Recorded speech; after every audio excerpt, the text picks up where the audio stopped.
So I've never heard about men getting pregnant. I've never heard about this argument. It must be some part of what you call the far left that is so minuscule that I, who am... No, Jane. What? It's not minuscule, and I'm sorry, you can't throw this back on us. Bill Maher just did what few in Hollywood dare. He confronted Jane Fonda's woke talking points head on, live on air, and didn't flinch. What started as a friendly conversation quickly turned into a cultural firefight, where reason met rhetoric, and one of America's most iconic actresses found herself completely out of her depth. This wasn't just another podcast episode, it was a generational collision between Hollywood idealism and hard-won realism. Buckle up. Today we unpack what happened and why this clash is making headlines everywhere. You've never heard that California is overtaxed and overregulated? That we are a one-party state where there's sort of no checks on that sort of extreme leftism. And that, what do you think? I don't for a minute consider California a state that is extreme leftist. Not at all, not any way. Right out of the gate, Bill Maher went where few in Hollywood dare, challenging the myth of California as a progressive paradise. He called it what it's become, a one-party state drowning in taxes, bureaucracy, and ideological groupthink. Fonda, on the other hand, pushed back with denial, insisting that California of all places isn't extreme leftist. But that statement alone showed exactly how deep the Hollywood bubble goes. For decades, Fonda has represented Hollywood's activist wing, marching for causes, speaking at rallies, and using her platform to push progressive politics. Bill Maher wasn't debating an actress, he was confronting an ideology. He wasn't attacking Jane Fonda, he was exposing how insulated the entertainment elite have become. To her, California works fine. To the millions struggling with crime, cost of living, and homelessness, it's a cautionary tale. And someone said, what you saw here wasn't just political disagreement, it was reality colliding with Hollywood's curated illusion. Bill Maher refused to play along, and this was just the beginning, the calm before the cultural storm that would soon light up the internet. That's different than a man getting pregnant.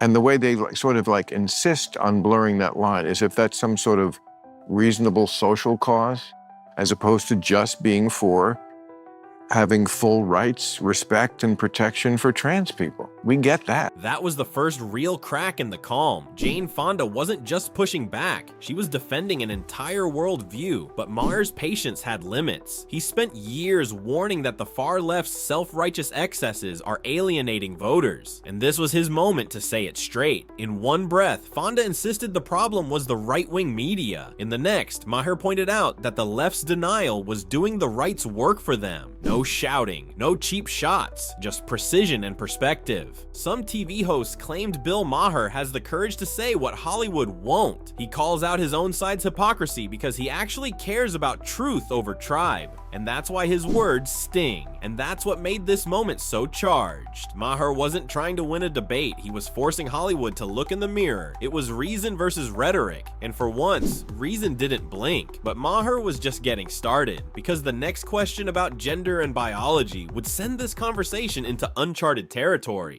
Every day there's stories like that, that just makes people roll their eyes and go, are you people nuts? Even if they don't matter that much, I don't think one person listened to this and thought, I can't go to Florida.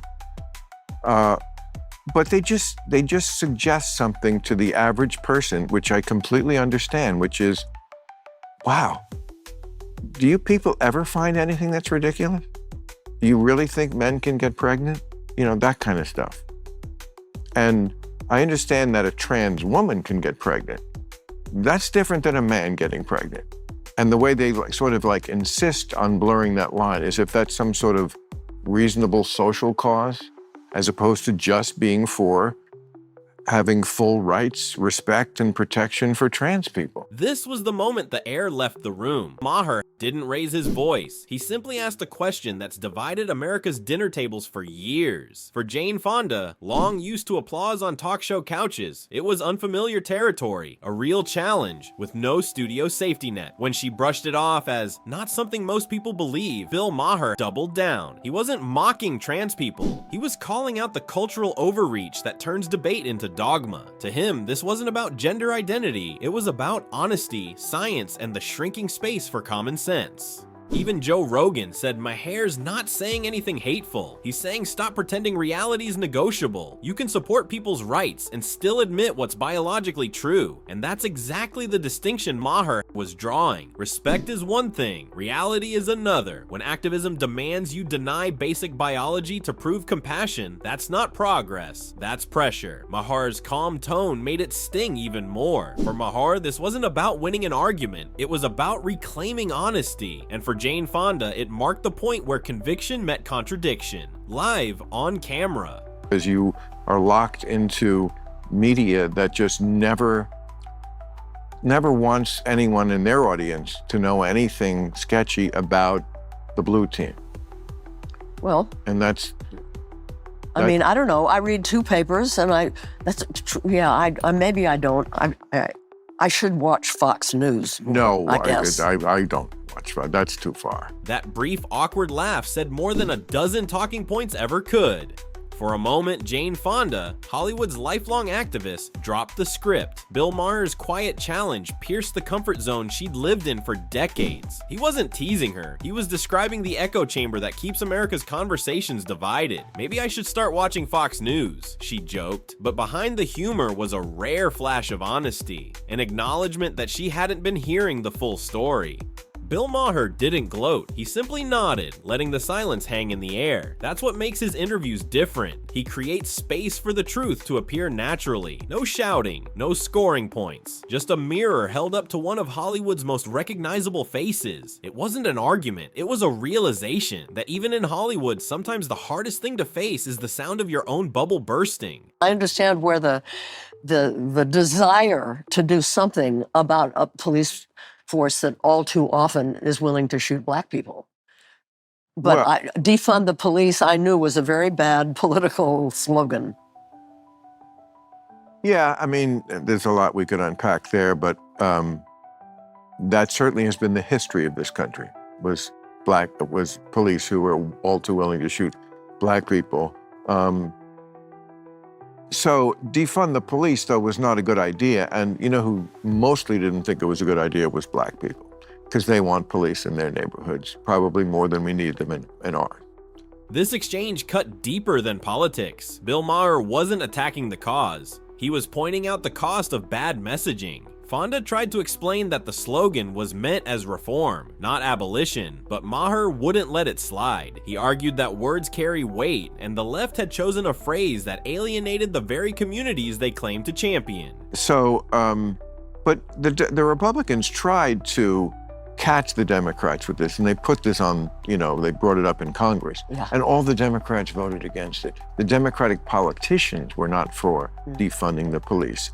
It's that radical fringe that has captured a lot of the media, academia, some of these cultural institutions that are not liberal anymore by old school liberalism. That moment wasn't combative, it was clarifying. Fonda's tone softened, not in defeat, but in recognition. For the first time, she acknowledged that some movements had become so loud that they drowned out reason, and Bill Maher, true to form, didn't gloat. He just nodded, as if to say, that's all I've been trying to say for years. No shouting, no walkout, just a rare Hollywood moment of mutual understanding. And for once, Jane Fonda wasn't acting, she was listening. Am I wrong?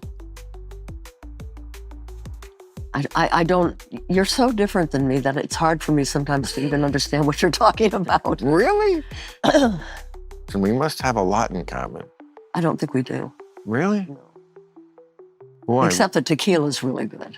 That quiet exchange said more than any argument. After an hour of ideological sparring, both of them, the activist and the skeptic, found a sliver of common ground. Fonda admitted she struggles to even understand Bill Maher's perspective, and instead of pouncing, he smiled. He wasn't trying to win anymore. He was trying to connect. That's the heart of Club Random. No applause, no panels, no script. Just two people, different eras, different ideologies, searching for a moment of truth in a room that feels almost off the record. In a world where Hollywood talks only to itself, this felt real. It wasn't about who won, it was about who listened. And in that rare moment, Bill Maher and Jane Fonda both did. As the conversation faded and the laughter softened, something rare had happened in that dimly lit room. No shouting, no walkouts, no viral outrage. Just two people daring to talk past the noise. Bill Maher didn't need to prove Jane Fonda wrong. He only needed to show that honest disagreement still has a place in American culture. And Jane Fonda, to her credit, didn't retreat behind slogans or applause lines. She stayed in a time when everyone's broadcasting, almost no one's listening. But for 90 unfiltered minutes, these two did. That's the power of real conversation. It doesn't always change minds, but it reminds us what open ones sound like. In an industry built on image, authenticity is rebellion. And for a brief moment, Hollywood witnessed it live. So whether you agreed with Maher or Fonda doesn't matter. What matters is that they talked and we listened, because that's how change begins, one honest conversation at a time. So thanks for watching. If you believe real talk still matters, hit like, subscribe, and share this video. I'll see you in the next one.